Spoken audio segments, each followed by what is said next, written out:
Umphakathi ububhikisho ngaphandle kwesibhedlela njengoba ungajabule ngendlela isibhedlela esiphethwe ngayo.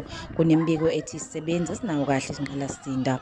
Abantu basendaweni bafuna ukuqashwa kulesibhedlela ngelithi abantu abasebenza kusona akubona basendaweni.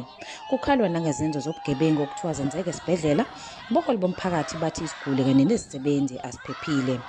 Ekuhambeni kwesikhathi kube sekusuka uthuli lwezichwe isibambene ngesihluthu phakathi kwabakasidlodlo kanye nomphakathi. Kwanqunqiswa ngomlilo ingxenye esithize zesibhedlela. Iziguli kuthiwa siphephile. Kusenjalo osizweni ngaphandle kwaseNewcastle, umndeni wakaKhanyile usazama ukwamukela ukushona kwengane yawo neminyaka 4 ubudala uAsimbongile.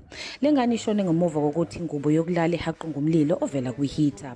Kukholakala ukuthi umama walengane uyishiye ilele endlini ngenkathi yena esenza eminye imisebenzi. Wathi uma ebuya wathola lelo gumbi liselihaqwe ngamalangabo omlilo.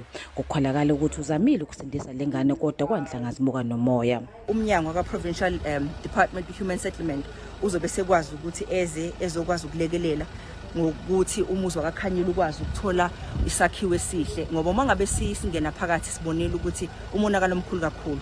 Amaplanga kuyiwona abambuthayela ukuthi babe nendlu ngaphezulu kwabo uphahla, umonakalo omkhulu kakhulu.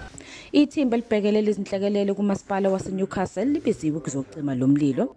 Umasipala waseNewcastle sewuzibophezele ngokusiza lo mndeni.